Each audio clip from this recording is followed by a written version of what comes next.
We were discussing about resonance enthalpy. Resonance enthalpy के तीन relation हम लोगों ने देखे थे. रेजोनेंस एंथैल्पी को हम लोग लिख सकते हैं enthalpy of formation experimental minus enthalpy of formation theoretical. अगर किसी सब्सटेंस में रेजोनेंस है ही नहीं, किसी मॉलिक्यूल में, किसी आयन में रेजोनेंस है ही नहीं, तो उसका रेजोनेंस एनर्जी जीरो रहेगा. अगर किसी में रेजोनेंस है तो रेजोनेंस एनर्जी का साइन नेगेटिव रहेगा. विद साइन देखें तो हम resonance energy negative, resonance energy of hybrid that is actual structure minus resonance energy energy of resonance hybrid minus energy of most stable resonating structure is equal to resonance energy with sign. तो resonance energy most stable resonating structure और resonance hybrid की energy के बीच का difference है. Resonance energy positive हो सकती है. Yes please sir, resonance energy positive हो सकती है. रेजोनेंस एनर्जी ऑर्गेनिक में तो आपको पॉजिटिव ही मिलेगी मोस्टली, पर वो ऑटोमेटिकली आपको नेगेटिव समझनी है. रेजोनेंस एनर्जी का साइन आपको नेगेटिव मिलेगा क्योंकि रेजोनेंस ब्रिंग स्टेबलाइजेशन. वैसे अगर हम जब डिटेल में पढ़ेंगे तो एंटी एरोमेटिसिटी इन सब से स्टेबिलिटी कम होती है, तो रेजोनेंस एनर्जी उन सब केसेस में नेगेटिव नहीं रहेगी. लेकिन आपको यहाँ पर फिजिकल केमिस्ट्री में, थर्मोकेमिस्ट्री में resonance energy is invariably negative. ठीक है. ऑर्गेनिक में देते टाइम साइन आपको खुद कंसीडर करना पड़ेगा. जैसे आपको एंथैल्पी ऑफ कंबशन का साइन फिक्स है, नेगेटिव है, यस और नो, तो आपको सिर्फ मॉडुलस देंगे, बोलेंगे एंथैल्पी ऑफ कंबशन इसके 1200 किलो जूल पर मोल है, तो माइनस 1200 आपको खुद सोच के चलना पड़ेगा कैलकुलेशन में. एंथैल्पी ऑफ न्यूट्रलाइजेशन, हाँ मैं एक just one thing came to my mind. जब हम एक एसिड होता है HF, HCl, HBr और HI, यहां से यहां अगर हम देखें तो स्ट्रेंथ ऑफ एसिड बढ़ती चली जाती है, एसिडिक स्ट्रेंथ.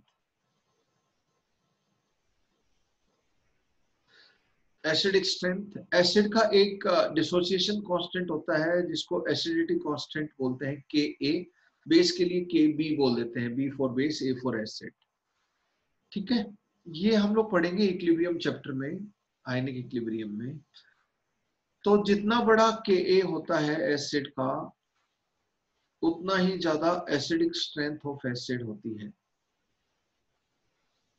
अगर किसी को ध्यान हो तो pH कैसे हम लोगों ने डिफाइन किया था, HIN पता है तो माइनस लॉग ऑफ HIN से pH हम लोग ले लेते हैं. ये मोलरिटी ऑफ HIN है. स्क्वायर ब्रैकेट में अगर कोई भी केमिकल स्पीशीज लिखते हैं तो symbolically it represent molar concentration और मोलरिटी.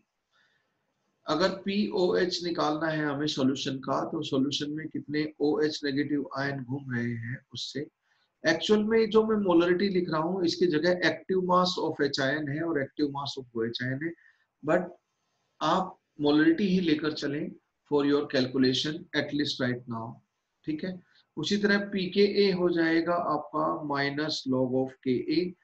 Ka क्या है, डिसोसिएशन कांस्टेंट ऑफ एसिड और weak acid, dissociation constant of acid. ठीक है. pKb, Kb है dissociation constant of base, pKb हो जाएगा माइनस लॉग ऑफ Kb. इसी तरह pKw, Kw होता है वाटर का इक्विलिब्रियम कांस्टेंट, जिसको आयोनिक प्रोडक्ट ऑफ वाटर बोलते हैं, ionic product of water. Don't worry, we will study in ionic equilibrium, not a problem. pKw is equal to minus log of Kw. pKw is minus log of Kw. ये हो जाएगा. इन सब से आपको ये हमें पता है, अगर y is equal to log x है, नॉन मेडिकल वाले तो जानते होंगे, इसका जो ग्राफ है माइनस इंफिनिटी से स्टार्ट होकर नीचे ले जाओ इसको, पूरा ऐसे जाता है. यानी कि ये x है आपका, ये log x यानी कि y है. x बढ़ने पर y कंटिन्यूसली बढ़ता है. ठीक है. तो ये आपका y देखें और ये HIN बढ़ने पर, अगर ये माइनस साइन नहीं होता तो pH बढ़ता, लेकिन माइनस साइन हो गया तो जस्ट उल्टा हो गया. एच आयन बढ़ने पर पीएच घटता है, एच आयन घटने पर पीएच बढ़ता है, obviously because of minus sign. K a बढ़ने पर पीके घटेगा और के ए घटने पर पीके बढ़ेगा। के बी घटने पर पीके भी बढ़ेगा एंड के बी बढ़ने पर पीके भी घटेगा। K W and pK W reverse direction में चलेंगे, एक बढ़ेगा तो दूसरा घटेगा, all that is because of negative sign. ठीक है, मैथमेटिकली अगर हम देखें तो इसी तरह के ए बढ़ेगा तो एसिडिक स्ट्रेंथ बढ़ेगी, यानी कि पीके घटेगा तो एसिडिक स्ट्रेंथ घटेगी डाउन द ग्रुप। देखो बच्चों, इसको आप समझ सकते हो क्योंकि आप इलेक्ट्रोनेगेटिविटी पढ़ चुके हो। इलेक्ट्रोनेगेटिविटी मैं आपको down the group in acid की एसिडिक स्ट्रेंथ क्यों घट रही है इसको जरा समझाने की कोशिश करता हूँ।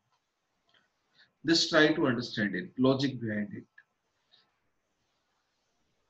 हाइड्रोजन जब किसी भी एटम से जुड़ा हुआ है से एक्स, और वो फर्दर और बॉन्ड होंगे उसके जो भी होने होंगे। हाइड्रोजन जिस भी एटम से जुड़ा हुआ है हमें हाइड्रोजन H पॉजिटिव आयन की फॉर्म में ब्रेक करना है। H पॉजिटिव आयन की फॉर्म में ब्रेक करना है तो ये बॉन्ड तोड़ना है। जितनी आसानी से ये बॉन्ड टूट जाएगा उतना ही ज्यादा H पॉजिटिव आयन सॉल्यूशन में अवेलेबल होगा, और जितना H आयन देगा उतना ही ज्यादा एसिडिक स्ट्रेंथ होगी। जो 100% डिसोसिएट हो जाए, जितने भी H आयन है सारे के सारे 100% H आयन सॉल्यूशन में अवेलेबल करवा दे, उसे हम स्ट्रॉन्ग एसिड बोलते हैं, स्ट्रॉन्ग इलेक्ट्रोलाइट बोलते हैं। और जो पार्शियली आयोनाइज हो उसको हम वीक इलेक्ट्रोलाइट बोलते हैं। तो dear friends, H positive ion कितनी आसानी से देगा, इसके ऊपर डिपेंड करता है दो चीजों के ऊपर। Acidic strength depends on two things. First is electronegativity of X. As electronegativity of X increases, acidic strength increases. पर सिर्फ ये फैक्टर नहीं है, सिर्फ ये फैक्टर नहीं है। इलेक्ट्रोनेगेटिविटी ऑफ X जैसे इंक्रीज होगा, देखो अगर मैं बात करूं H और N की, मैं बात करूं H और O बॉन्ड की, ठीक है।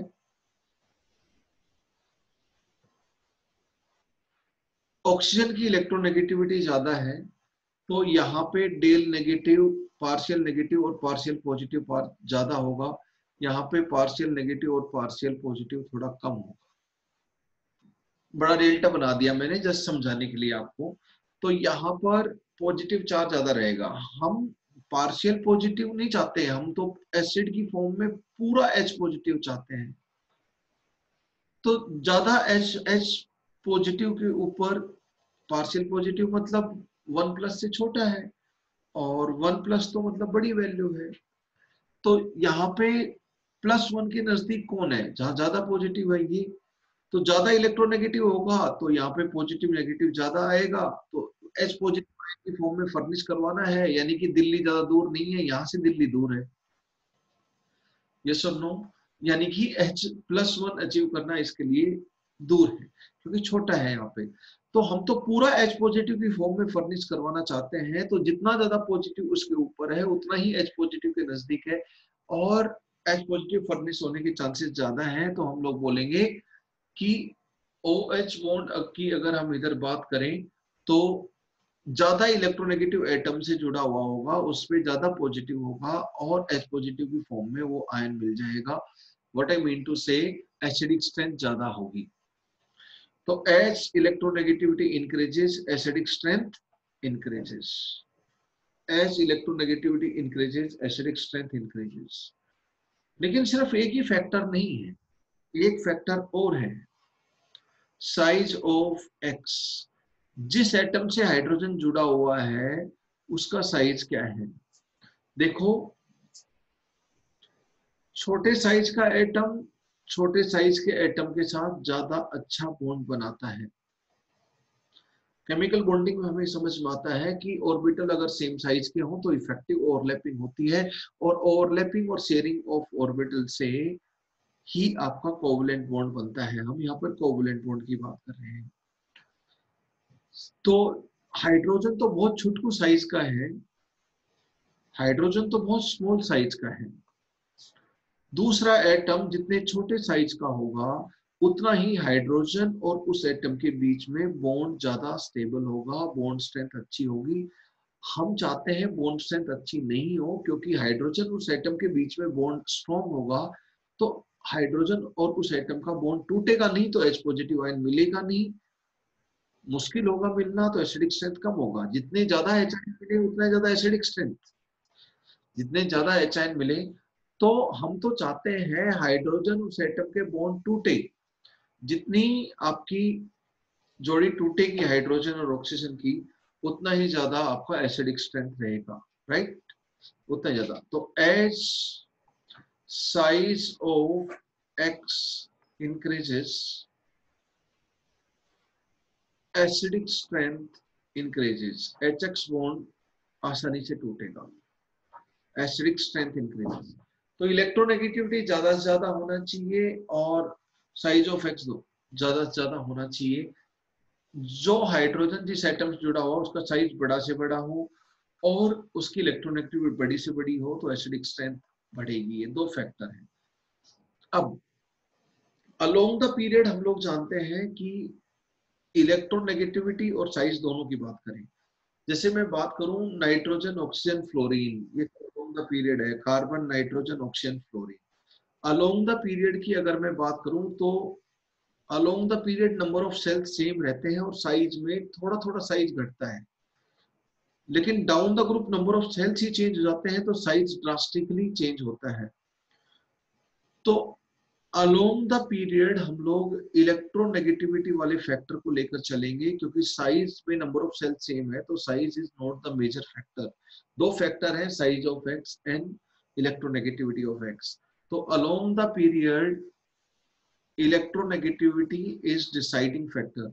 अगर ये दोनों फैक्टर एक ही को बताएं एसिडिक स्ट्रेंथ को तो बल्ले बल्ले बहुत अच्छी बात है, हमारे पास रिजल्ट मिल गया। लेकिन दोस्तों अगर दोनों अलग अलग रिजल्ट बताएं आपको कि इलेक्ट्रोनेगेटिविटी अलग आंसर दे रहा है, अलग ऑर्डर दे रहा है एसिडिक स्ट्रेंथ का, और साइज अलग ऑर्डर दे रहा है, तो फिर कोई एक फैक्टर जो डोमिनेटिंग होगा उसको हम बात करेंगे। कौन सा फैक्टर डोमिनेट होगा? एक्चुअल में तो एक्सपेरिमेंटल रिजल्ट देखे जाते हैं और उसके बाद हम बोलते हैं ये फैक्टर डोमिनेटिंग है। साइंस इस तरह डेवलप की गई है, ऑब्जर्वेशन बेस्ड।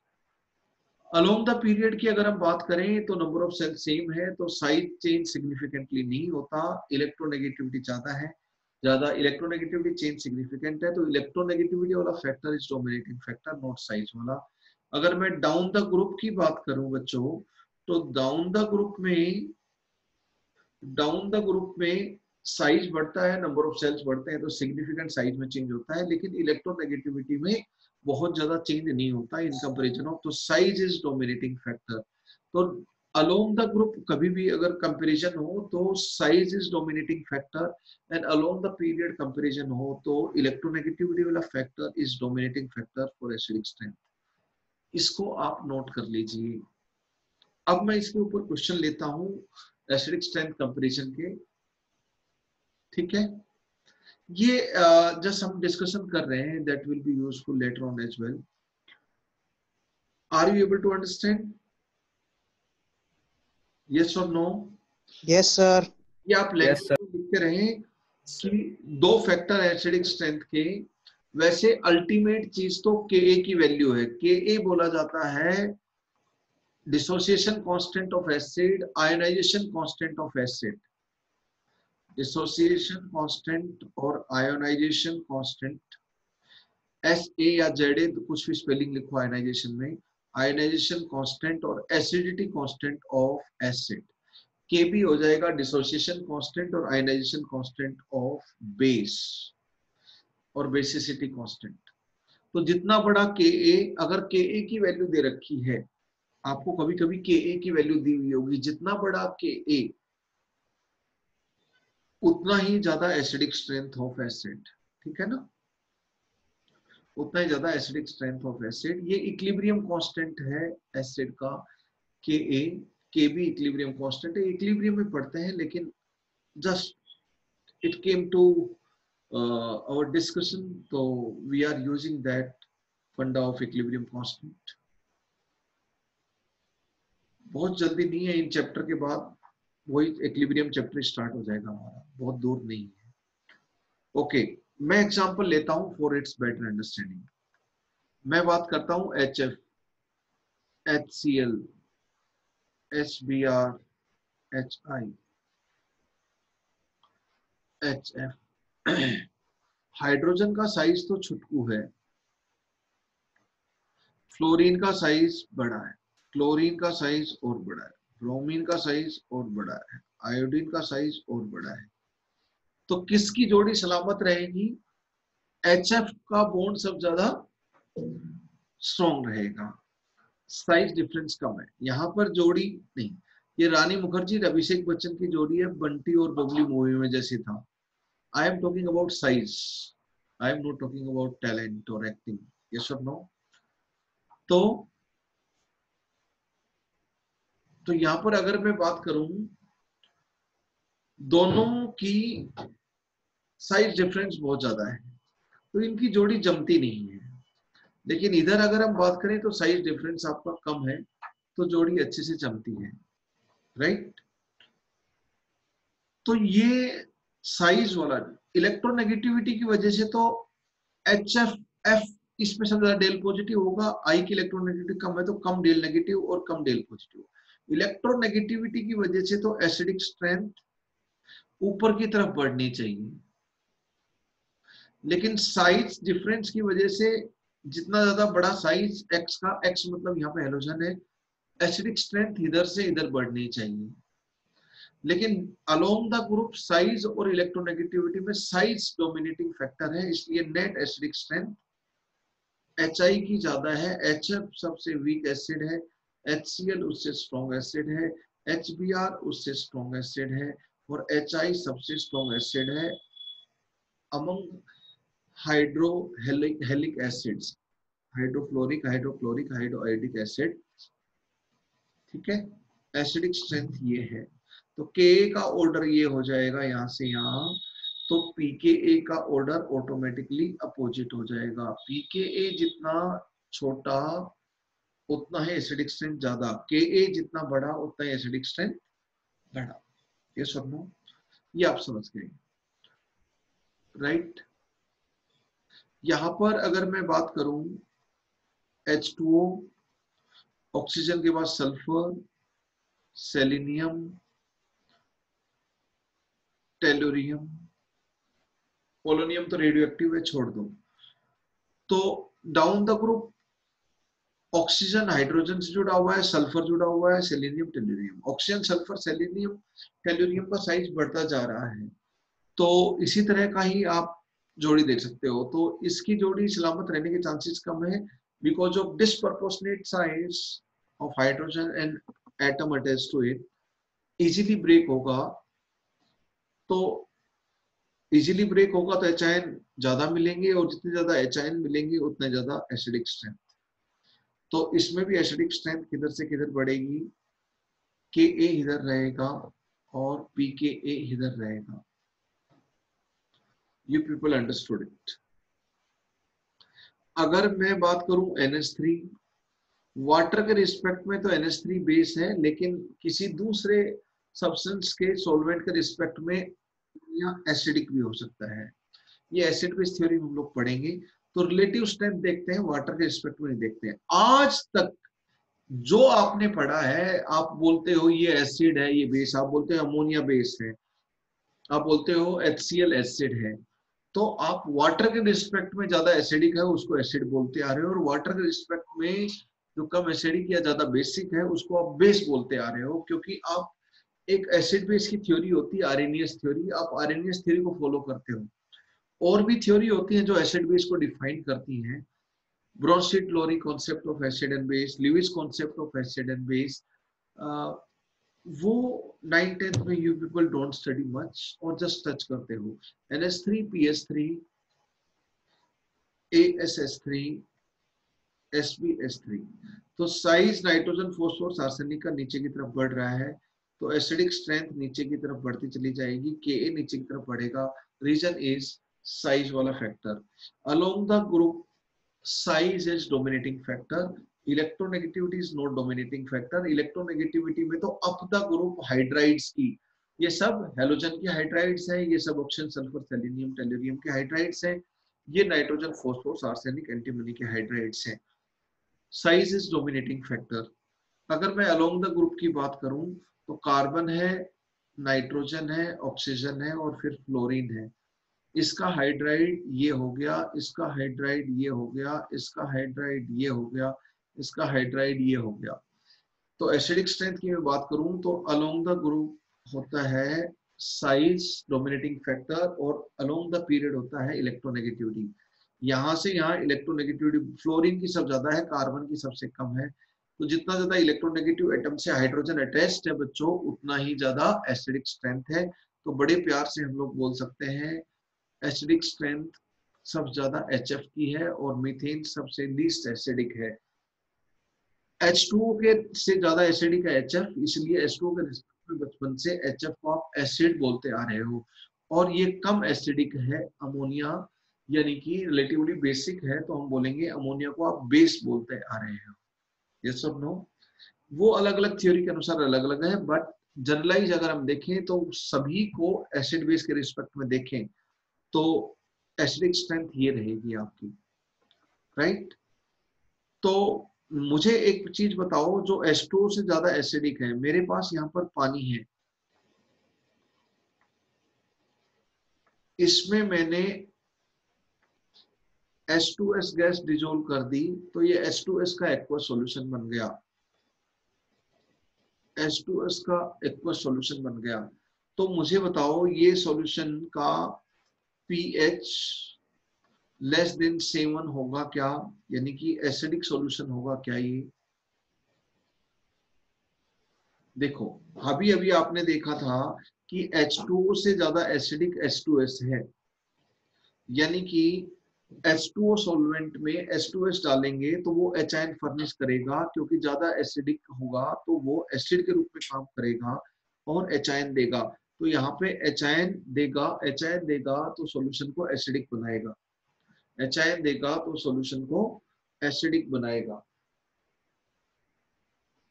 सॉल्यूशन को एसिडिक बनाएगा। तो that is acidic solution, that is acidic solution. अगर बच्चों में H2O लेता हूं, मैं किसी कंटेनर में वाटर लेता हूं और उसमें अमोनिया गैस डिजोल्व कर देता हूं, तो अमोनिया का एक्वस सॉल्यूशन बन जाएगा, अमोनिया का एक्वस सॉल्यूशन बन जाएगा। जो अमोनिया का एक्वस सॉल्यूशन है वो अमोनिया, तो यहां से देखो अमोनिया तो वाटर रिएक्ट में कम एसिडिक है, यानी कि बेसिक है। तो अमोनिया का एक्वा सॉल्यूशन बन गया, तो ये सॉल्यूशन नेट बेसिक होगा, क्योंकि वाटर न्यूट्रल होता है, उसमें रिलेटिवली बेस आ गया तो नेट सॉल्यूशन बेसिक हो जाएगा। वाटर न्यूट्रल होता है एसिड बेस न्यूट्रलिटी के अनुसार, ये एसिड आ गया वाटर रिस्पेक्ट में तो सॉल्यूशन फाइनली एसिडिक हो गया, तो इसका pH less than sorry greater than 7 हो जाएगा, दैट इज बेसिक सॉल्यूशन।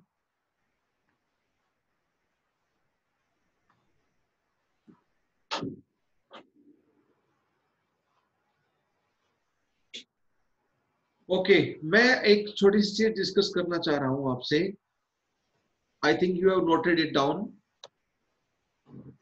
देखो एसिड बेस थ्योरी हम काफी डिटेल में पढ़ेंगे इन आयनिक इक्विलिब्रियम चैप्टर, बट मैं एक एसिड बेस न्यूट्रलाइजेशन का एक स्पेशल एक्सेप्शन बताना चाहता हूं और उसका रीजन है ना।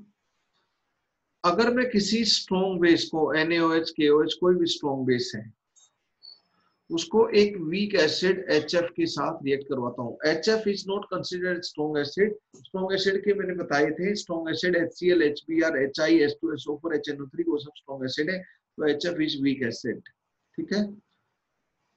तो हम स्ट्रॉन्ग एसिड किसको कंसिडर करके चलते हैं, वो हमें पता है। HF को नहीं कंसिडर करते तो ये वीक एसिड है।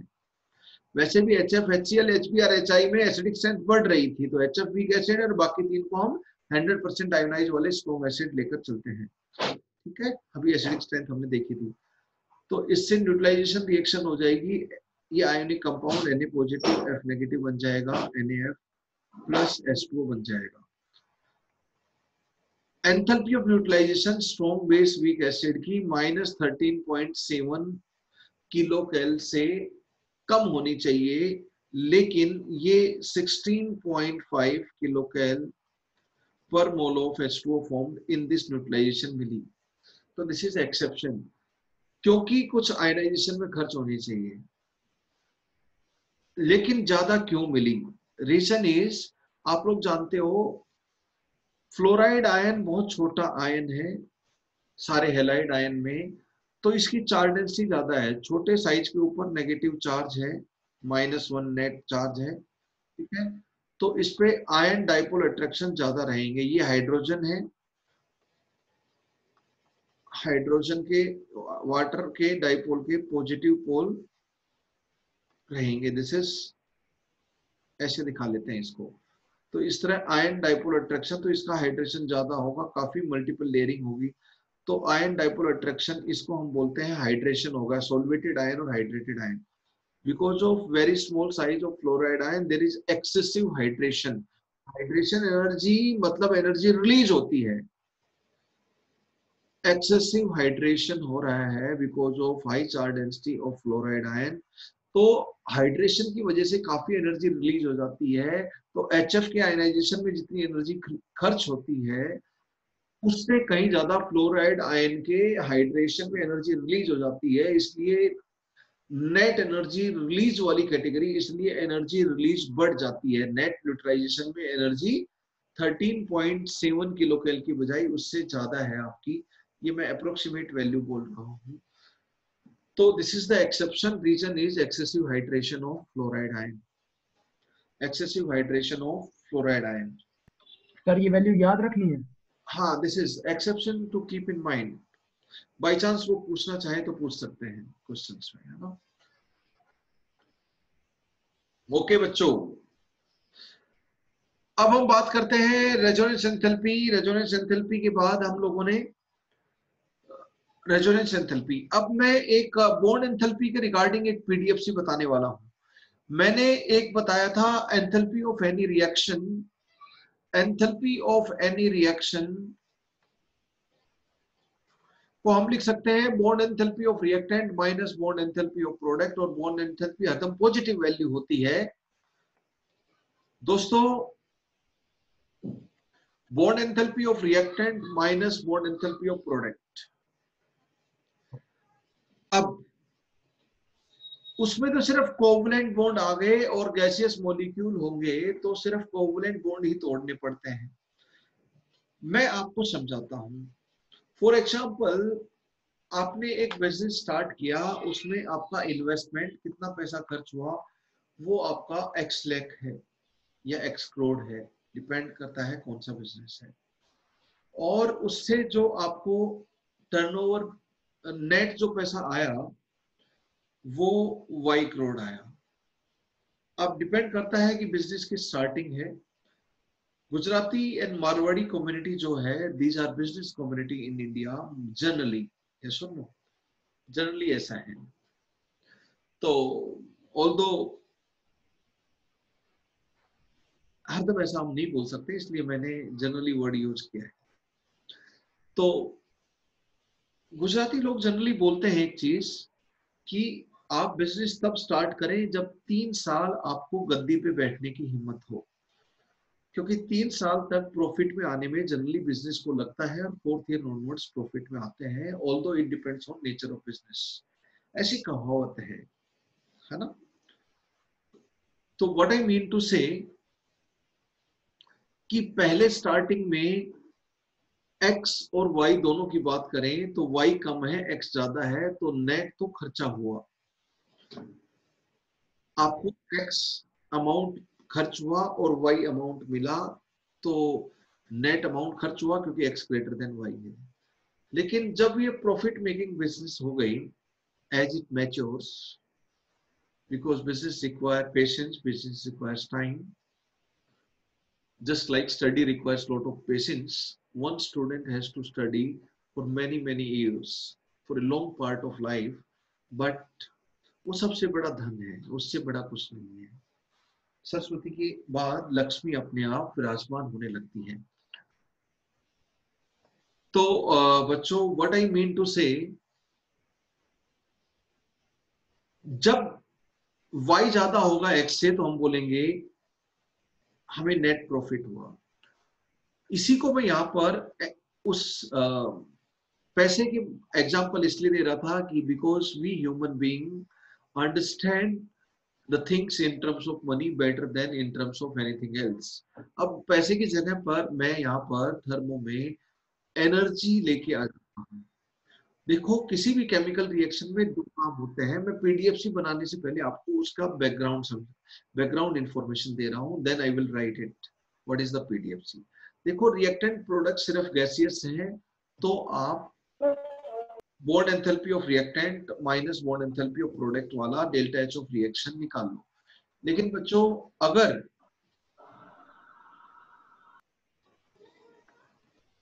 अगर आप कोई सॉलिड भी है, लिक्विड भी है, वेपर भी है रिएक्टेंट प्रोडक्ट में, तो हम लोग बात करेंगे कि रिएक्टेंट मॉलिक्यूल के बॉन्ड किसी भी रिएक्शन में टूटते हैं और इवेंचुअली प्रोडक्ट मॉलिक्यूल के बॉन्ड बनते हैं। अगर किसी की मेल्टिंग भी हुई तो बॉन्ड टूटे। आप बोलोगे सर H2O सॉलिड से H2O लिक्विड में गए तो कौन से बॉन्ड टूटे? H2O तो उसमें भी है, OH बॉन्ड तो उसमें भी है सॉलिड में भी, और H2O तो तब भी है, तो OH बॉन्ड तो लिक्विड में भी है। कि कोवलेंट बॉन्ड नहीं टूटे, लेकिन एक H2O दूसरे H2O से intermolecular forces, intermolecular hydrogen bonding से बॉन्डेड है, वो हाइड्रोजन बॉन्ड टूटा। वो कोवलेंट बॉन्ड नहीं है, वो अदर टाइप ऑफ बॉन्ड है, इंटरमोलिकुलर फोर्सेस है। तो जब मॉलिक्यूल के बीच के इंटरमोलिकुलर फोर्सेस ब्रेक होते हैं तो भी एनर्जी खर्च होती है, और कोवलेंट और आयनिक बॉन्ड ब्रेक होते हैं, कोई भी बॉन्ड ब्रेक होता है तो एनर्जी खर्च होती है, एनर्जी देनी पड़ती है, यस और नो। लेकिन बॉन्ड एंथैल्पी सिर्फ कोवलेंट बॉन्ड के लिए डिफाइंड है, एज वी नो ऑलरेडी।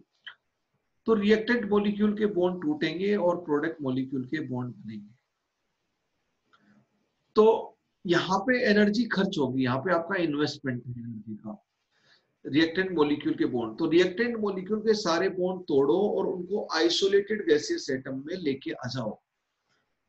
अगर कोई सॉलिड है तो उसको पहले वेपराइज करना, सब्लिमेट करना पड़ेगा। कोई लिक्विड है तो वेपराइज करना पड़ेगा ताकि गैसियस मॉलिक्यूल बन जाए, और उसके बाद बॉन्ड एंथैल्पी लगा सके।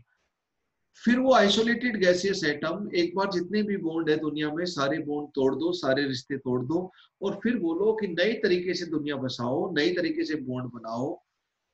तो जो जिसके साथ जुड़ा हुआ था, बॉन्डेड था, दोबारा जरूरी नहीं है उसी के साथ बॉन्ड हो, नए बॉन्ड भी बन सकते हैं।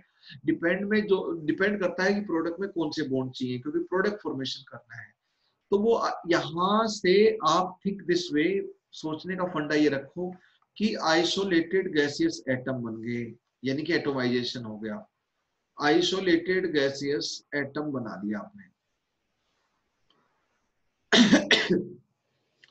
अब आइसोलेटेड गैसियस एटम दोबारा से एक दूसरे के साथ बॉन्ड बनाएंगे, प्रोडक्ट के अनुसार जो भी बॉन्ड बनाने होंगे और प्रोडक्ट बना लेंगे। प्रोडक्ट कुछ भी हो सकते हैं, सॉलिड, लिक्विड, गैसियस। तो प्रोडक्ट गैसियस बनेंगे कोवलेंट बॉन्ड बनने से, और उसके बाद उनका कंडेंसेशन हो गया तो लिक्विड में भी चला जाएगा, डिपोजिशन हो गया तो आपका सॉलिड में भी चला जाएगा, व्हाटएवर भी कोई भी फिजिकल और केमिकल चेंज हो रहे हैं यहाँ पर। तो व्हाट आई मीन टू से, केमिकल रिएक्शन में delta H of this reaction, तो यहां से यहाँ एनर्जी खर्च हो रही है, यहां से यहाँ जाने में वाई एनर्जी रिलीज हो रही है क्योंकि बॉन्ड बन रहे हैं।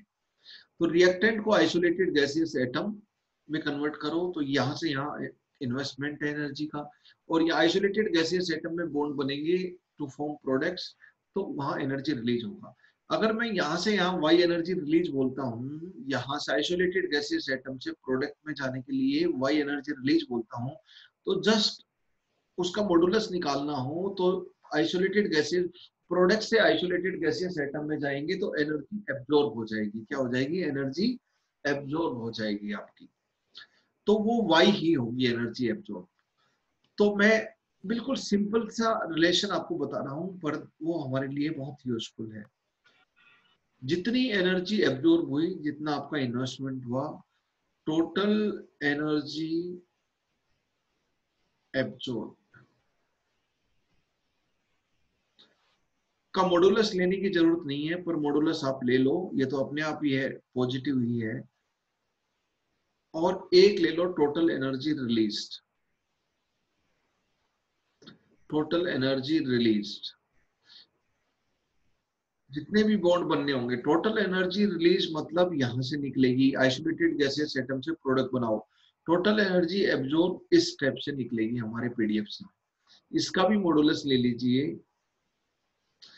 अगर इसका मॉडुलस लेना चाहते हो तो आप इधर से इधर जाओगे तो आप टोटल एनर्जी रिलीज का वैल्यू निकालोगे तो पर रिलीज होगी, लेकिन अगर आप वापस जाओगे यहां से यहां तक तो ये एक्चुअल में मॉडुलस आ जाएगा, क्योंकि वो पॉजिटिव रहेगी। टोटल एनर्जी यहाँ से यहाँ वाई रिलीज हो रही थी तो यहाँ से यहाँ वाई एब्जॉर्ब होगी, वाई रिलीज हो रही थी तो वाई एब्जॉर्ब होगी। यहाँ पर अगर हम बात करें तो दिस इज योर पीडीएफसी। इसमें सॉलिड लिक्विड गैस कुछ भी हो सकते हैं। जब भी बॉन्ड एंथैल्पी दे रखी हो तो आप ये पीडीएफसी याद कर लें, पीडीएफसी यूज कर लें। तो ये पहले वाला मॉडुलस टोटल एनर्जी एब्जॉर्ब वाला रिएक्टेंट मॉलिक्यूल को आइसोलेटेड गैसियस एटम में ले जाना, ये एटोमाइजेशन, हीट ऑफ एटोमाइजेशन का इस्तेमाल होगा यहाँ पर, और वो आप जानते हो हीट ऑफ एटोमाइजेशन डिस्कस कर चुके हो। तो रिएक्टेंट को आइसोलेटेड गैसियस एटम में ले जाने से ये मॉडुलस निकलेगा पहले वाला। साइन मैंने कैटर कर लिया, रिलीज है पर मैंने मॉडुलस ले लिया तो ये तो पॉजिटिव होगी, पर साइन मुझे अलग से देखना पड़ेगा, इसलिए सामने मैंने नेगेटिव लगाया, रिलीज नेगेटिव होती है।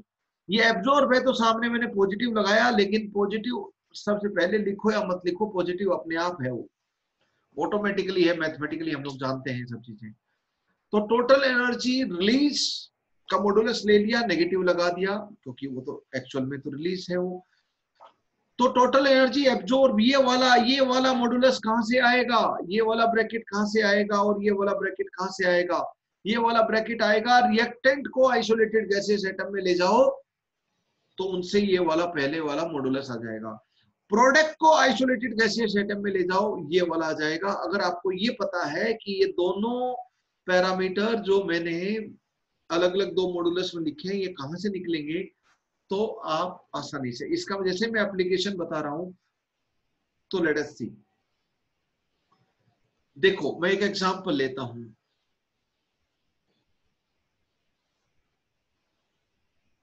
CH4 plus O2 गिविंग, पहले सिंपल एग्जांपल ले लेता हूं।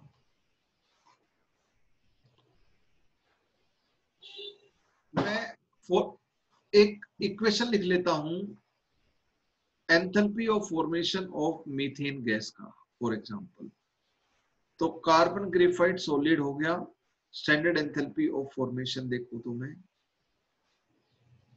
या स्टैंडर्ड एंथैल्पी ऑफ रिएक्शन हो गई, वही है standard enthalpy of formation. Hydrogen standard condition पे H2 गैस की फॉर्म में रहता है, 1 मोल, और इसका एंथैल्पी ऑफ रिएक्शन। तो किसी भी रिएक्शन की एंथैल्पी ऑफ रिएक्शन लिखने का तरीका क्या है, रिएक्टेंट को आइसोलेटेड गैसियस एटम में ले जाओ, फिर प्रोडक्ट को आइसोलेटेड गैसियस एटम में ले जाओ। यहाँ पे प्रोडक्ट को रिएक्टेंट आइसोलेटेड गैसियस एटम बना लिया आपने, तो रिएक्टेंट को आइसोलेटेड गैसियस एटम में ले जाओ, यहाँ पे लिख दोगे। प्रोडक्ट को आइसोलेटेड गैसियस एटम में ले जाओ, यहाँ पर लिख दोगे। तो इसका एटोमाइजेशन करो तो ये क्या होगा, enthalpy of sublimation of carbon solid, ठीक है। यहां पर कितने मोल HH बॉन्ड है, 1 मोल H2 में 1 मोल HH बॉन्ड होते हैं। गैस है तो डायरेक्टली बॉन्ड तोड़ने हैं। यहाँ पे 2 मोल HH है, 2 मोल HH है, तो 2 multiplied by 1 mole HH bond तोड़ने में एनर्जी खर्च होती है, वो होती है बॉन्ड एंथैल्पी ऑफ HH। तो रिएक्टेंट आइसोलेटेड गैसेस एटम में कन्वर्ट हो गए। इसमें एंथैल्पी ऑफ एटमाइजेशन और sublimation of carbon and bond enthalpy of hydrogen, दो एंथैल्पी इन्वॉल्व हो रही है। CH अगर देखें तो इसमें 4 बॉन्ड है, गैस है, तो गैस को सब्लिमेट वेपराइज तो करना नहीं है, डायरेक्टली कोवलेंट बॉन्ड तोड़ने हैं। तो 4 multiplied by bond enthalpy of CH bond, इतनी एनर्जी दे देंगे तो प्रोडक्ट आइसोलेटेड गैसेस एटम में कन्वर्ट हो जाएगा। तो ये वाला ब्रैकेट भी हो गया। तो एंथैल्पी ऑफ रिएक्शन को हमने total energy absorb minus total energy, जब भी टोटल ये पीडीएफसी लगाओगे तो बॉन्ड एंथैल्पी जरूर आएंगी पिक्चर में। तो जब भी बॉन्ड एंथैल्पी दे रखी हो तो ये पीडीएफसी आपको चमक जाना चाहिए कि कहीं ना कहीं न्यूमेरिकल में मुझे ये पीडीएफसी लगाना है, क्योंकि एटोमाइजेशन जब हम करते हैं तो बॉन्ड एंथैल्पी ऑटोमेटिकली इन्वॉल्व हो जाती है। Let us take one more example. इसमें रिएक्टेंट प्रोडक्ट जो भी है किसी में कोई रेजोनेंस नहीं है, यानी कि जैसे बॉन्ड दिखाई दे रहे हैं, जैसे बॉन्ड दिखाई दे रहे हैं वैसे ही बॉन्ड एक्चुअल में है। लेकिन जब रेजोनेंस होता है तो जैसे बॉन्ड एक रेजोनिक स्ट्रक्चर में दिखाई देते वैसे एक्चुअल में बॉन्ड नहीं होते। तो एक रेजोनिक स्ट्रक्चर लेंगे तो वो थ्योरेटिकल स्ट्रक्चर है, तो उससे एंथैल्पी ऑफ रिएक्शन भी थ्योरेटिकल आएगी। एक भी रिएक्टेंट प्रोडक्ट में रेजोनेंस हुआ तो एंथैल्पी ऑफ रिएक्शन थ्योरेटिकल होगी, क्योंकि एक्चुअल तो रेजोनेंस हाइब्रिड से हम लोग निकालते हैं। मैं दूसरी रिएक्शन लेता हूं मीथेन के कंबशन की, तो इसके ऊपर मैं पीडीएफ से करके दिखाता हूं। O2 देखो बच्चों, सर एक बार लास्ट पेज फिर से निकालना। Last page. Yes sir yes sir ये सब कल एटोमाइजेशन की एंथैल्पी तो उससे आगे कंटिन्यू है। हाँ, जो हमने एंथैल्पी ऑफ एटोमाइजेशन पढ़ी थी और बॉन्ड एंथैल्पी पढ़ी थी, उसी से एक मैंने बताया था कि जब बॉन्ड एंथैल्पी दे रखी हो तो delta enthalpy of reaction delta HR की हम किसी भी रिएक्शन की बिंदास निकाल सकते हैं using bond enthalpy of reaction का summation minus bond enthalpy of product का समीशन। लेकिन बॉन्ड एंथैल्पी कोवलेंट बॉन्ड के लिए होती है और गैसियस मॉलिक्यूल के लिए डिफाइंड होती है, इसलिए वो जो ट्रिक थी वो सिर्फ होमोजेनियस गैसियस रिएक्शन के लिए थी जिसमें हर रिएक्टेंट प्रोडक्ट गैसियस हो। लेकिन यहाँ पर अगर हम बात करें तो अगर कोई गैसियस नहीं हो, सॉलिड लिक्विड भी हो, तो बॉन्ड एंथैल्पी वो तो ट्रिक लगा नहीं सकते, तो हम पीडीएफसी लगाएंगे। और यही पीडीएफसी मैंने बताई कि ये पीडीएफसी है आपकी total energy absorb minus total energy release. Total energy absorb कैसे निकालेंगे रिएक्टेंट को एटोमाइजेशन करके, टोटल एनर्जी रिलीज का मॉडुलस कैसे निकालेंगे, सेकंड वाला बॉक्स कैसे निकालेंगे प्रोडक्ट का एटोमाइजेशन करके। तो बॉन्ड एंथैल्पी जब भी दे रखी हो तो आप ये पीडीएफसी यूज करेंगे। इसमें पीडीएफसी करते टाइम एटोमाइजेशन करना पड़ता है। Done? Okay. CH4 plus O2, अगर मैं इसका CO2 प्लस H2 इसकी अगर मैं बात करूं, इस पे पीडीएफसी लगाते हैं, इस पे पीडीएफसी लगाते हैं बच्चों, तो 1 मोल कार्बन है तो 1 मोल CO2, हाइड्रोजन कितना हो जाएगा 2 मोल, ये बैलेंस हो गई, दिस इज बैलेंस्ड, राइट। इसको एक्सपेंड कर कर आप लिखोगे तो यहाँ पे 4 मोल CH बॉन्ड है एक मीथेन में, 2 मोल O डबल बॉन्ड O है। जब भी पीडीएफसी लगानी हो, बॉन्ड एंथैल्पी यूज करनी हो तो एक्सपेंड करके लिख लो।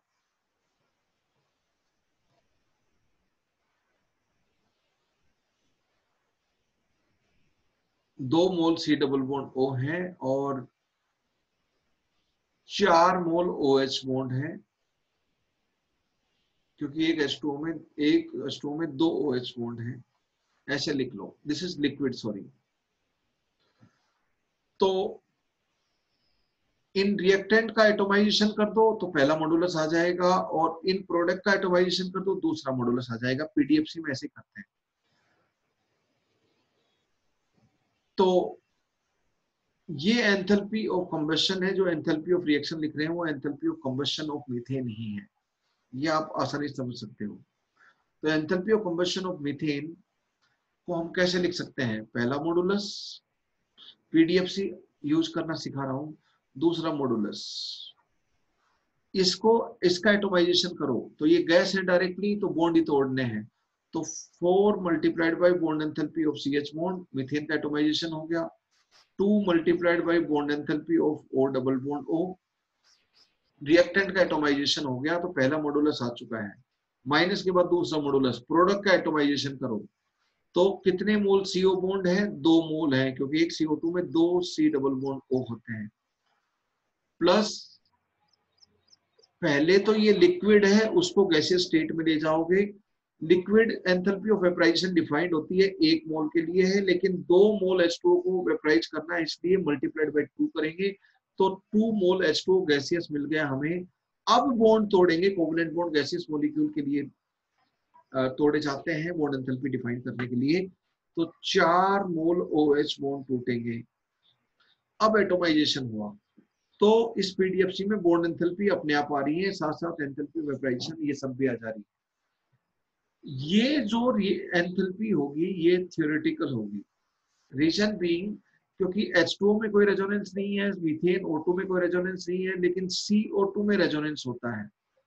इसका लिविस डॉट स्ट्रक्चर बनाओ तो ऑक्सीजन का ऑक्टेट कंप्लीट हो गया आपका, अगर ये बिंदी बना दे तो।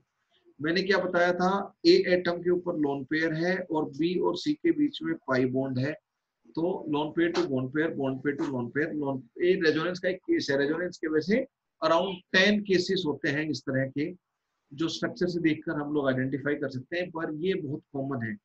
तो ये लोन पेयर है और इधर पाई बॉन्ड है, तो ये लोन पेयर इस पाई बॉन्ड के साथ रेजोनेंस में जाएगा और ये वाला लोन पेयर इस वाले पाई बॉन्ड के साथ रेजोनेंस में जाएगा। तो ये इसका रेजोनेंस स्ट्रक्चर बनाओगे तो ऐसे है। अब रेजोनेंस स्ट्रक्चर बनाना आपके लिए इंपॉर्टेंट नहीं है, इसमें रेजोनेंस है। तो इसमें रेजोनेंस है, तो जैसे बॉन्ड दिखाई दे रहे हैं इस रेजोनेंस स्ट्रक्चर में, जो हमने एक मोस्ट स्टेबल रेजोनेंस स्ट्रक्चर बनाया है, वैसे एक्चुअल में बॉन्ड होने जरूरी नहीं है, क्योंकि रेजोनेंस हाइब्रिड में अलग तरह के बॉन्ड। तो ये जो बॉन्ड है ये थ्योरेटिकल बॉन्ड है, इसलिए एक भी रिएक्टेंट प्रोडक्ट में, ये रेजोनेंस स्ट्रक्चर लिया, एक भी रिएक्टेंट प्रोडक्ट में अगर रेजोनेंस है तो वो हम एक रेजोनेंस स्ट्रक्चर लेते हैं, थ्योरेटिकल स्ट्रक्चर लेते हैं, इसलिए ओवरऑल एंथैल्पी ऑफ रिएक्शन हरदम थ्योरेटिकल आ जाती है। अगर रेजोनेंस एंथैल्पी किसी की नहीं मेंशन है और हम यूज ही नहीं कर सकते तो उसी को लेकर चलेंगे, मजबूरी है उस केस में। तो are you able to understand?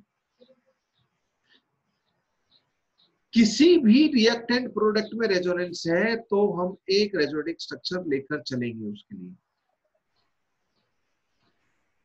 पीडीएफसी का और इस्तेमाल करते हैं और फिर उसके बाद डायरेक्टली हम लोग न्यूमेरिकल पे आ जाएंगे।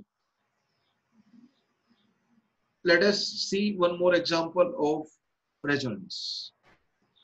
जैसे मैं यूरिया की एंथैल्पी ऑफ फॉर्मेशन की बात करता हूं। यूरिया का स्ट्रक्चर होता है NH2 C double bond O NH2। Nitrogen के ऊपर लोन पेयर है और या C डबल बॉन्ड O में पाई बॉन्ड है। तो कौन सा केस हो गया, एक के ऊपर लोन पेयर बच्चों और बी और सी में पाई बॉन्ड, डबल बॉन्ड या ट्रिपल बॉन्ड, तो lone pair to bond pair, bond pair to lone pair. तो यहाँ पे नाइट्रोजन फिर यहाँ पे पाई बॉन्ड है, तो इसमें रेजोनेंस होगा lone pair to bond pair, bond pair. इसी तरह इधर वाला भी रेजोनेंस होगा lone pair to bond pair and bond pair to lone pair. यानी कि यूरिया में रेजोनेंस होता है और जो मैंने बनाया है वो एक रेजोनेंस स्ट्रक्चर है, एक रेजोनेंस स्ट्रक्चर है। ये मोस्ट स्टेबल रेजोनेंस स्ट्रक्चर है। अब कौन सा रेजोनेंस स्ट्रक्चर कम स्टेबल होता है, ज्यादा स्टेबल होता है, वो बात की बात है, बट जो आपको दिया हुआ होगा वो एक मोस्ट स्टेबल रेजोनेंस स्ट्रक्चर ही आपको हरदम रहेगा। तो व्हाट आई मीन टू से, आप तो इसी स्ट्रक्चर के अनुसार, जो थ्योरेटिकल स्ट्रक्चर रेजोनेंस स्ट्रक्चर, उसी के अनुसार एंथैल्पी ऑफ फॉर्मेशन की थर्मोकेमिकल इक्वेशन लिखो।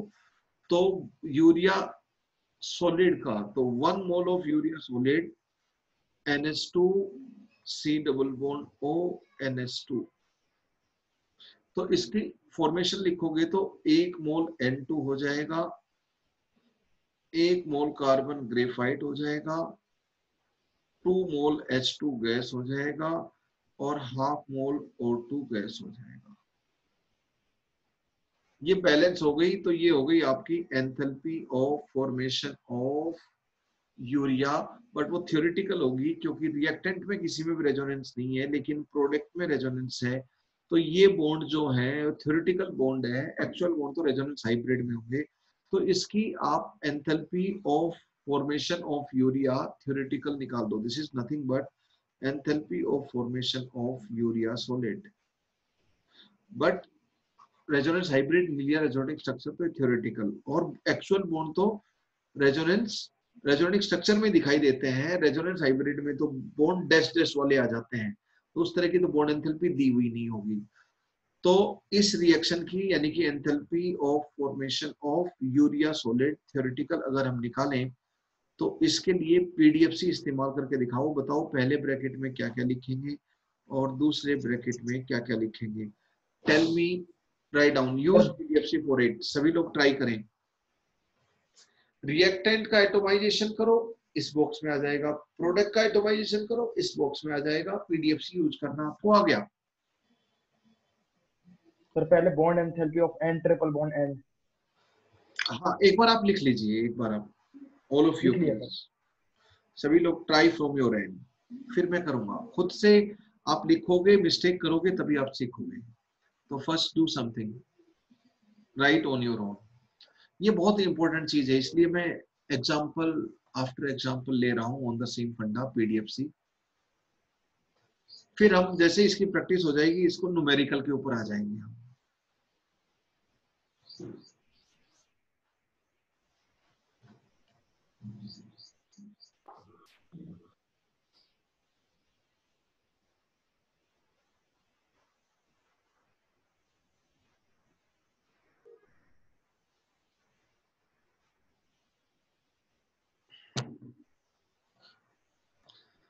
रिएक्टेंट का एटोमाइजेशन करेंगे तो क्या करना पड़ेगा बच्चों?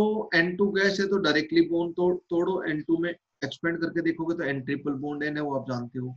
कार्बन ग्रेफाइट मानेंगे कि स्टैंडर्ड एंथैल्पी की बात करें, standard state of carbon is graphite. Enthalpy of sublimation of carbon solid plus 2 multiplied by bond enthalpy of HH bond, 2 mole HH bond तोड़ने हैं, plus half multiplied by bond enthalpy of O double bond O। ये reactant का atomisation होगा। Carbon को छोड़कर सब gaseous हैं तो डायरेक्टली बॉन्ड तोड़ने हैं, तो डायरेक्टली बॉन्ड एंथैल्पी मोल होगी, सब्लिमेशन वेपराइजेशन नहीं होगी।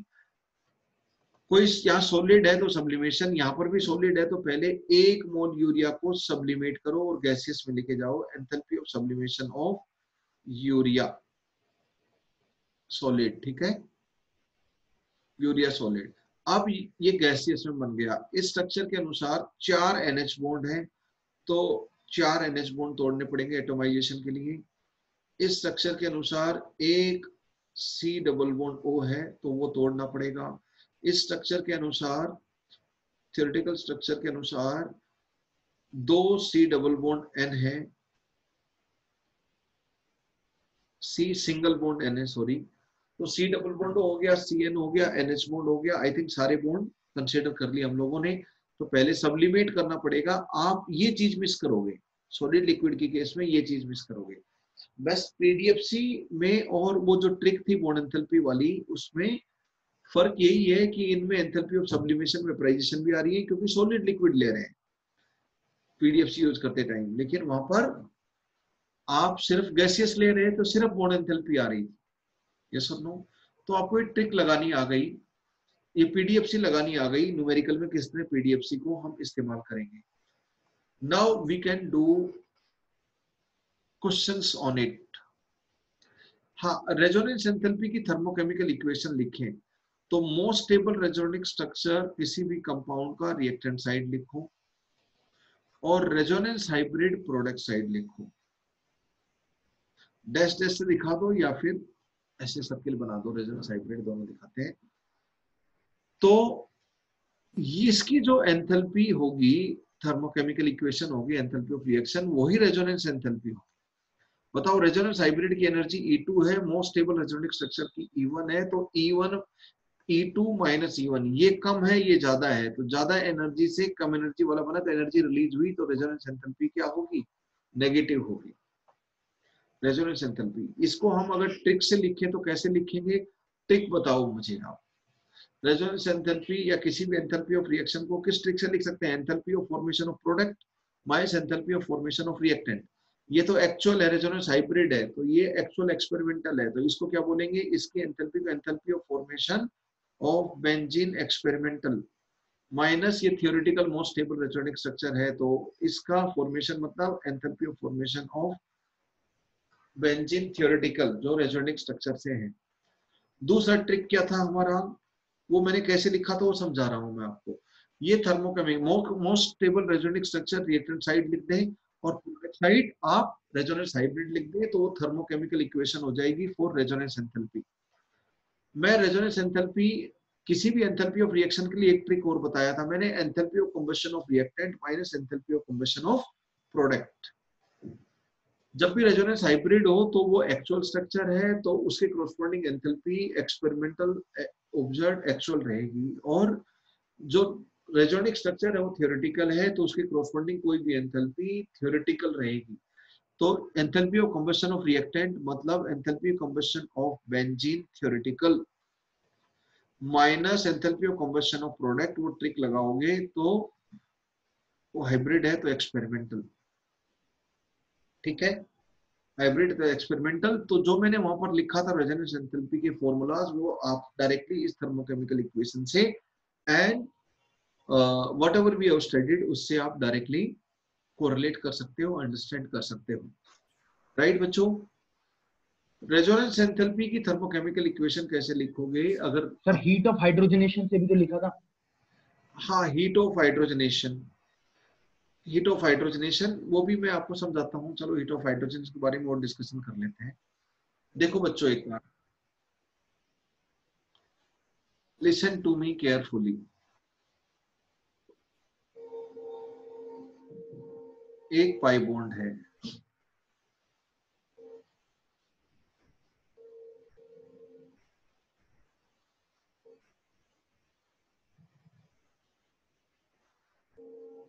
सी डबल बॉन्ड सी, बची हुई वैलेंसी सब हाइड्रोजन सेटिस्फाई कर लेना, या लिख देता हूं मैं, 4 बॉन्ड होते हैं तो बचे हुए हाइड्रोजन सेटिस्फाई कर देंगे। पाई फिर बीच में सिग्मा फिर पाई, पाई फिर ऑल्टरनेट फिर पाई बॉन्ड है। इस तरह की सिचुएशन हो तो भी ये रेजोनेंस का एक केस होता है। Out of 10 cases we study in organic, एक लोन पेयर और पाई बॉन्ड के साथ कॉन्जुगेशन, एक पाई बॉन्ड का पाई बॉन्ड के साथ कॉन्जुगेशन का ये केस है। तो यहाँ पर अगर मैं बात करूं तो यहाँ से यहाँ आएगा और ये यहाँ से यहाँ इलेक्ट्रॉन डीलोकलाइज हो जाएगा, तो इसका एक रेजोनेटिक स्ट्रक्चर हम ये बना सकते हैं। आपको ये रेजोनेटिक स्ट्रक्चर अभी नहीं बनाने हैं, बस इसमें रेजोनेंस है इतना समझना आपके लिए काफी है फिलहाल। ठीक है, यहाँ पे कुछ नहीं है, इस हटा दिया मैंने ना। तो ये यहाँ पर ये रेजोनेटिक स्ट्रक्चर है। तो अगर मैं बात करूं इसमें रेजोनेंस हो रहा है और कॉन्जुगेशन में, तो एक्चुअल में बॉन्ड क्या होंगे, एक्चुअल में अगर हम बॉन्ड देखें तो CH2 सिर्फ ये 2 रेजोनेटिक स्ट्रक्चर, तो सिग्मा बॉन्ड तो यूं के यूं बना लो सिग्मा बॉन्ड। अब इलेक्ट्रॉन यहाँ से यहाँ डीलोकलाइज हो रहे हैं, यहाँ से यहाँ फ्लो कर रहे हैं, तो डैश डैश कर दो, यहाँ पे डीलोकलाइजेशन ऑफ इलेक्ट्रॉन है रेजोनेंस से। ठीक है, इन दोनों रेजोनेटिक स्ट्रक्चर का हाइब्रिड बनाऊं तो यहाँ पर डेल पॉजिटिव आ गया, यहाँ पर डेल नेगेटिव आ गया नेट, और बीच वाले तो न्यूट्रल ही सब में, तो यहाँ पर भी न्यूट्रल है। This is resonance hybrid considering these 2 resonating structure only. तो what I mean to say कि एक्चुअल में बॉन्ड तो कुछ ऐसे हैं, लेकिन रेजोनेट एक most stable resonating structure, charge वाला कम स्टेबल होता है, ये ज्यादा स्टेबल है न्यूट्रल वाला। तो what I mean to say कि इसमें ज्यादा स्टेबल बॉन्ड है। तो ये थ्योरेटिकल स्ट्रक्चर है और ये क्या है, तो इसमें जैसे बॉन्ड दिखाई दे रहे हैं एक्चुअल में ऐसे बॉन्ड नहीं है, क्योंकि इसमें रेजोनेंस है। एक्चुअल में बॉन्ड तो रेजोनेंस हाइब्रिड बताएगा, एक्चुअल में बॉन्ड तो ऐसे हैं, और डैश डैश वाले बॉन्ड की कभी बॉन्ड एंथैल्पी दी हुई नहीं होती, इसलिए रेजोनेटिक स्ट्रक्चर से ही हरदम पीडीएफसी लगाते हैं, क्योंकि उसी में जैसे बॉन्ड है C single bond C, C double bond C, इस तरह बॉन्ड की कभी बॉन्ड एंथैल्पी दी हुई नहीं होगी। तो इसलिए रेजोनिक स्ट्रक्चर वाले बॉन्ड की ही बॉन्ड एंथैल्पी दी हुई होती है। इसलिए हम लोग रेजोनिक स्ट्रक्चर को लेते हुए, थ्योरेटिकल स्ट्रक्चर को लेते हुए हम लोग पीडीएफसी लगाते हैं, क्योंकि वहां पे बॉन्ड एंथैल्पी रिक्वायर्ड है। Let me rub this.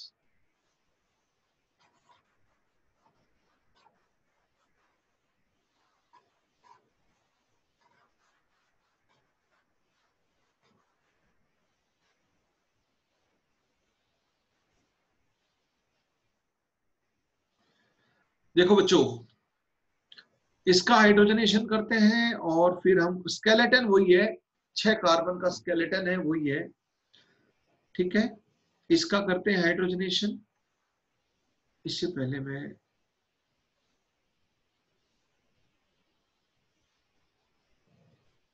सात कार्बन का बेसिक स्केलेटन बना लेते हैं।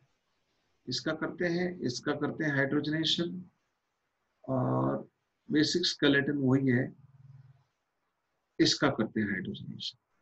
तो यहाँ पे 1 मोल H2 से हाइड्रोजनेशन हो जाएगा, 2 पाई बॉन्ड है तो 2 मोल H2 से हाइड्रोजनेशन हो जाएगा, और यहाँ पर भी 2 मोल H2 से हाइड्रोजनेशन हो जाएगा। फाइनल जो बेसिक स्केलेटन सेम है, तो फाइनल हाइड्रोजनेशन के बाद, कंप्लीट हाइड्रोजनेशन के बाद जो बनेगा वो सब में सेम रहेगा product, no doubt about it, ठीक है। अब इसकी जो एंथैल्पी ऑफ हाइड्रोजनेशन है वो मैं x बोल देता हूं, और एंथैल्पी ऑफ हाइड्रोजनेशन हरदम नेगेटिव होती है, तो x खुद में नेगेटिव है, या x पॉजिटिव ले लो तो x कोई भी यूनिट में होगा। यहाँ पे रेजोनेंस नहीं है, क्यों? क्योंकि पाई बॉन्ड फिर सिग्मा फिर पाई, यहाँ पर जैसे पाई सिग्मा पाई इस तरह हो तो रेजोनेंस होता है, लेकिन पाई फिर सिग्मा फिर पाई, इस केस में रेजोनेंस नहीं होता है ना। डिफरेंट केसेस ऑफ रेजोनेंस का एक, पहले पाई बॉन्ड होगा, फिर सिग्मा होगा, फिर पाई बॉन्ड होगा, ये होना चाहिए, तो रेजोनेंस का केस बनता है। हाँ, इस सिग्मा होना जरूरी है, सिग्मा के साथ और पाई हो तो वो हो सकता है, पर यहाँ पे पाई फिर सिग्मा फिर पाई, ये कंडीशन फुलफिल होनी चाहिए, और कोई भी बॉन्ड हो तो बाद में चलेगा। एक्चुअल में ये ऑर्बिटल से सोचना पड़ता है कौन सा रेजोनेंस है। मैं आपको समझा नहीं रहा हूं बिल्कुल भी, मैं सिर्फ बता रहा हूं कि कौन से केसेस ऑफ रेजोनेंस है। ये केसेस ऑफ रेजोनेंस क्यों है, उसके लिए आपको समझना पड़ेगा, 3D में इमेजिन करना पड़ेगा, ऑर्बिटल डायग्राम से सब कुछ समझना पड़ता है। ऑर्बिटल से, ऑर्बिटल अगर ओवरलैप्ड है पैरेलल तो कॉन्जुगेशन होता है, और कॉन्जुगेशन होगा तो ही रेजोनेंस का सवाल उठता है, अदरवाइज नहीं उठता है, ठीक है। तो अभी मैं डायरेक्टली कंक्लूजन बता रहा हूं, जिससे पूरी तरह चीजें क्लियर नहीं होती, पर इस चैप्टर के लिए उतना ही, दैट विल सफाइस, ठीक है। एंथैल्पी ऑफ, यहाँ पे कॉन्जुगेशन, तो एक्चुअल में जैसे ये यहाँ पे रेजोनेंस है ही नहीं, यहाँ पे रेजोनेंस है, तो यहाँ पे जैसे बॉन्ड दिखाई दे रहे हैं इस रेजोनिक स्ट्रक्चर में, वैसे बॉन्ड है ही नहीं, क्योंकि इसमें रेजोनेंस है। तो इसकी एंथैल्पी ऑफ फॉर्मेशन एक्सपेरिमेंटल और एंथैल्पी ऑफ फॉर्मेशन थ्योरेटिकल बराबर नहीं होंगी, क्योंकि रेजोनेंस एनर्जी कुछ ना कुछ है। इन दोनों में रेजोनेंस नहीं है, तो इन दोनों की रेजोनेंस एनर्जी 0 रहेगी, यानी कि एंथैल्पी ऑफ फॉर्मेशन एक्सपेरिमेंटल और थ्योरेटिकल बराबर रहेगी, क्योंकि एक्चुअल स्ट्रक्चर भी यही है और थ्योरेटिकल, एक्सपेरिमेंटल स्ट्रक्चर भी यही है, एक्चुअल स्ट्रक्चर भी यही है और थ्योरेटिकल स्ट्रक्चर भी यही है, क्योंकि रेजोनेंस है ही नहीं। रेजोनेंस होगा तो डिलोकलाइजेशन होगा, तो इलेक्ट्रॉन इधर उधर भागेंगे, तो अलग अलग रेजोनिक स्ट्रक्चर बनेंगे, तो अलग तरह का स्ट्रक्चर होगा। एक्सपेरिमेंटल थ्योरेटिकल अलग होंगे, रेजोनिक स्ट्रक्चर अलग होगा, रेजोनेंस हाइब्रिड एक्चुअल मॉलिक्यूल को रिप्रेजेंट करेगा, वो अलग होगा। तो यहाँ पर जो एंथैल्पी ऑफ हाइड्रोजनेशन है, सेम स्केलेटन में 2 पाई बॉन्ड हाइड्रोजनेट करने हैं, तो एंथैल्पी ऑफ हाइड्रोजनेशन भी डबल हो जाएगी, कोई प्रॉब्लम नहीं है। लेकिन यहाँ पे ये जो बॉन्ड है ये तो थ्योरेटिकल है, एक्चुअल तो यहाँ पर डैश डैश डैश डैश करके आएगा, इधर इस कार्बन से लेकर इस कार्बन तक डैश डैश कर दो रेजोनेंस हाइब्रिड में, जैसे अभी ब्यूटाडाइन 1,3 डाइन में, जो ब्यूटा 1,3 डाइन में देखा था, उसी तरह ही होगा। यहाँ से यहाँ देखें तो वही चीज है, कॉपी पेस्ट। तो यहाँ पर अगर हम देखें तो यहाँ पे -2h लिखें तो ये थ्योरेटिकल स्ट्रक्चर है, ये रेजोनिक स्ट्रक्चर है, तो ये एंथैल्पी ऑफ हाइड्रोजनेशन जो होगी, ये सारी एंथैल्पी ऑफ हाइड्रोजनेशन है। ये hydrogenation of 1 mole of this, 1 mole of this and 1 mole of this के लिए।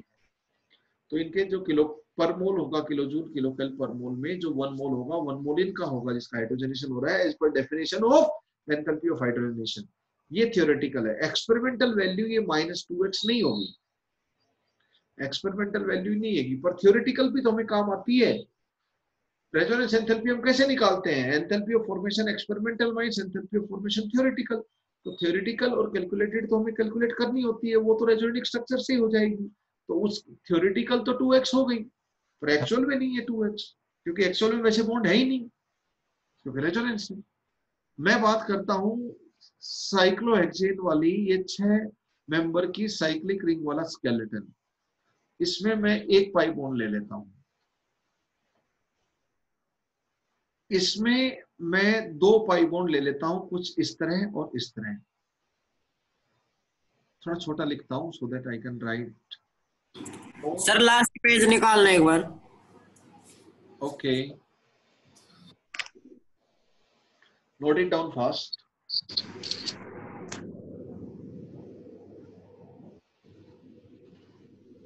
सर नेक्स्ट पेज निकाल लो।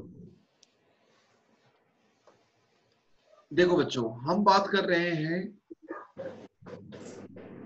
स्केलेटन की बात कर रहे हैं, इसमें हम अलग अलग तरह के पाई बॉन्ड लेंगे और उनका हाइड्रोजनेशन करवाएंगे। कहां पे रेजोनेंस है, कहां पे रेजोनेंस नहीं है, वो आपको सोचना है सबसे पहले।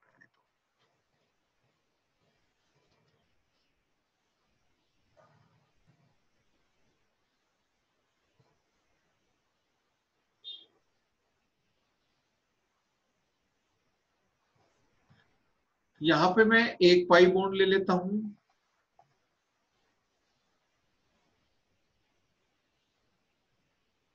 ठीक है बच्चा। यहां पे मैं 2 पाई बॉन्ड ले लेता हूं। क्या ये 2 पाई बॉन्ड रेजोनेंस में जाएंगे? कॉन्जुगेशन है इधर, यस सर और नो सर? अरे पाई फिर सिग्मा फिर सिग्मा फिर पाई, नो सर। नहीं है। लेकिन क्या इसमें रेजोनेंस है? पाई सिग्मा पाई है, क्या इसमें रेजोनेंस है? है, pi sigma pi sigma pi, जो बेंजीन है। इसको हाइड्रोजनेट करूंगा तो 1 मोल ऑफ हाइड्रोजन चाहिए, इसको हाइड्रोजनेट करूंगा तो 2 मोल ऑफ हाइड्रोजन चाहिए, इसको हाइड्रोजनेट करूंगा तो 3 मोल ऑफ हाइड्रोजन चाहिए, इसके 1 मोल को हाइड्रोजनेट करूंगा, सॉरी ये 2 2 पाई बॉन्ड है, यहाँ पे 3 है, तो 3 मोल हाइड्रोजन चाहिए हाइड्रोजनेट करने के लिए। यहां तक तो किसी को कोई कंफ्यूजन नहीं है। हाइड्रोजनेशन करूंगा तो सबसे साइक्लोहेक्सेन, और साइक्लोहेक्सेन नॉर्मल टेम्परेचर पे तो लिक्विड होती है, खैर वो बात की बात है। तो ये साइक्लोहेक्सेन बन जाएगा C6H12। ये क्या बन गया? C6H12 बन गया। इसकी एंथैल्पी ऑफ हाइड्रोजनेशन को डेल्टा H1 बोल देता हूं, सबसे सेम बनेगा प्रोडक्ट को, क्योंकि बेसिक स्केलेटन सेम है। इसको मैं डेल्टा H2 बोल देता हूं, इसको डेल्टा H3 बोल देता हूं, इसको डेल्टा H4। ऐसी कौन सा केमिकल स्पीसीज है जिसमें जैसे बॉन्ड दिखाई दे रहे हैं यहाँ पर, एक्चुअल में वैसे बॉन्ड नहीं है? यानी कि किसमें रेजोनेंस है? इन दोनों में कोई रेजोनेंस नहीं है, ना रिएक्टेंट में ना प्रोडक्ट में, लेकिन इन दोनों में रेजोनेंस है। जैसे बॉन्ड यहाँ रेजोनेटिक स्ट्रक्चर में दिखाई दे रहे हैं इसमें और इसमें, एक्चुअल में वैसे बॉन्ड हाइब्रिड में नहीं है। तो यहाँ पे ये थ्योरेटिकल स्ट्रक्चर है, रेजोनेटिक स्ट्रक्चर है, तो यहाँ से जो एंथैल्पी ऑफ रिएक्शन आप निकाल सकते हो डायरेक्ट कोरिलेशन से, ऐसे बॉन्ड है ही नहीं, थ्योरेटिकली ऐसे बॉन्ड लेकर चल रहे हैं, तो वो थ्योरेटिकल एंथैल्पी ऑफ हाइड्रोजनेशन जरूर निकाल सकते हो।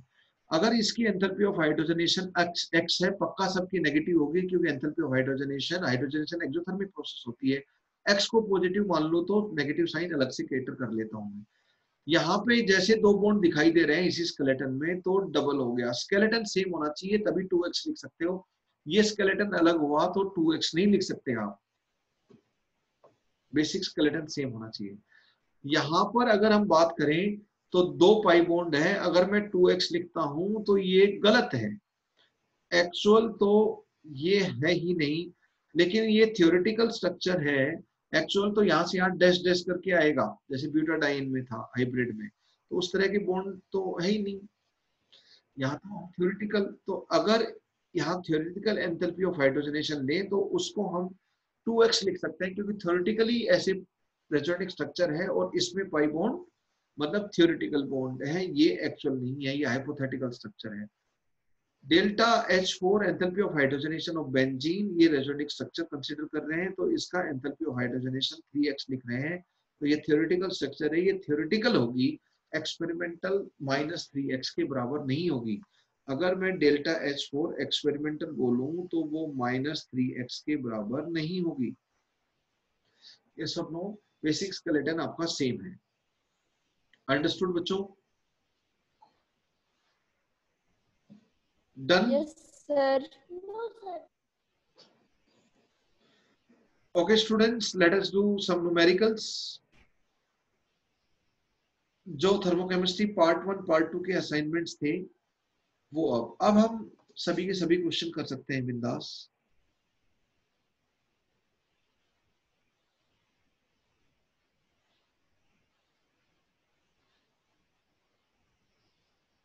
थर्मोकेमिस्ट्री पार्ट 2 ओपन करिए और बॉन्ड एंथैल्पी से रिलेटेड क्वेश्चन हम लोग स्टार्ट करते हैं।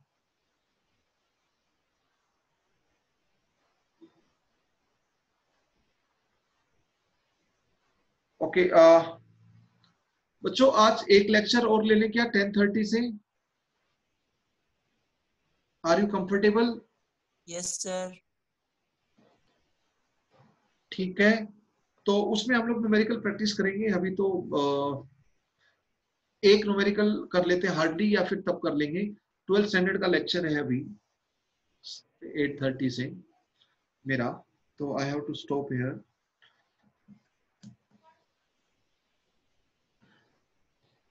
जस्ट अभी आप कर सकते हो क्वेश्चन नंबर 9, 10, 11, 12, 13 सब कर सकते हो। क्वेश्चन नंबर 13 में पॉलीमराइजेशन में किस तरह बॉन्ड चेंज होते हैं वो थोड़ा सोचना होगा, वो मैं आपको बताऊंगा। एक बार ट्राई करें सारे क्वेश्चन नेक्स्ट लेक्चर से पहले, ट्राई ऑल दीज क्वेश्चंस। और जो पार्ट 2 के जो बहुत लेंदी क्वेश्चन है उनमें बहुत ज्यादा कैलकुलेशन है। नीट वाले स्टूडेंट थर्मोकेमिस्ट्री पार्ट 1 के सारे क्वेश्चन करें। पार्ट 1 के जो लास्ट वाले क्वेश्चंस हैं उनमें से एक दो हम करेंगे। क्वेश्चन नंबर 14, 15, 16, 17 ये बहुत लेंदी क्वेश्चंस हैं, तो मेडिकल वाले बच्चे ये नहीं करें। इवन जेई के लिए भी ये ज्यादा रिक्वायर्ड नहीं है, ये बहुत ही हाई लेवल के बहुत ही गुड क्वालिटी क्वेश्चंस हैं जो इस तरह, और कैलकुलेशन भी बहुत ज्यादा है, तो कैलकुलेटर यूज कर लें। ये सब्जेक्टिव क्वेश्चन है, बहुत ही लेंदी क्वेश्चंस हैं ये सब। तो if you even don't practice that, not a problem, you will be able to do। सारा गेम खेलना पड़ेगा, जो भी हमने सीखा है बहुत कुछ इन्वॉल्व हो जाएगा इन क्वेश्चंस में। थर्मोकेमिस्ट्री पार्ट 1 का क्वेश्चन मैं एक क्वेश्चन हिंट देता हूं और बाकी आप ट्राई करना, ठीक है? We need to stop here. Thermochemistry part 1 का क्वेश्चन नंबर 9 देखो।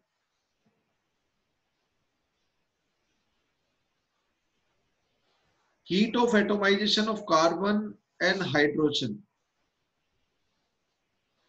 ये heat of atomization of hydrogen atom, जो हाइड्रोजन दे रखा है 52.1, इसमें क्लैरिफिकेशन कर लो, क्लैरिफिकेशन करना होगा। इसमें जो पर मोल है ना 52.1 किलोकैल पर मोल, वो मोल ऑफ हाइड्रोजन एटम है, ना कि मोल ऑफ H2 मॉलिक्यूल है। इस चीज का ध्यान रखें। तो वहां पर मोल ऑफ हाइड्रोजन एटम है, एक चीज तो ये क्लैरिफिकेशन, ठीक है? और क्वेश्चन नंबर 10 में भी जो 52.1 किलोजूल पर मोल है वो मोल ऑफ हाइड्रोजन एटम के लिए है मोल, ना कि H2 मॉलिक्यूल के लिए है। तो एंथैल्पी ऑफ हाइड्रोजनेशन में हमने जो देखा था वो पर मोल ऑफ एलिमेंट के मॉलिक्यूल के हिसाब से देखा था, एलिमेंट के एटोमाइजेशन में। तो देखो, एक तो लेंथी तरीका है, एक छोटा तरीका आप देख सकते हो। Enthalpy of formation of methane दे रखी है क्वेश्चन नंबर 9 में, तो थर्मोकेमिकल इक्वेशन लिख लो एंथैल्पी ऑफ फॉर्मेशन के लिए। 1 carbon solid plus 2 H2 gas giving 1 CH4 gas, उसका डेल्टा एच दे रखा। आगे से जो भी दे रखा है वो एक्सपेरिमेंटल और एक्चुअल है।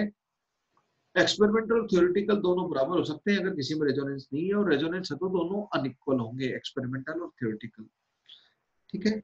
Heat of atomization of carbon, जो enthalpy of sublimation of carbon ही है। Heat of atomization of hydrogen वो हो जाएगा पर मोल ऑफ H, तो H2 के हाफ मोल के लिए हो जाएगा, व्हाट आई मीन टू से।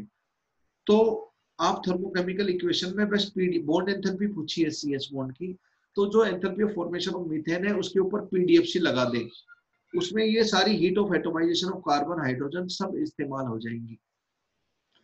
पर दोनों क्वेश्चन नंबर 9 और 10 में जो एंथैल्पी दे रखी है हाइड्रोजनेशन की एटोमाइजेशन की, वो पर मोल ऑफ हाइड्रोजन है, दोनों में लिख लीजिए, वो पर मोल ऑफ H2 के लिए नहीं दे रखी है, ठीक है, ये एक्सप्लिसिटली मेंशन करना पड़ेगा। Okay students, let us stop here. Thank you very much. We will see in next lecture. Jai Hind, Jai Bharat.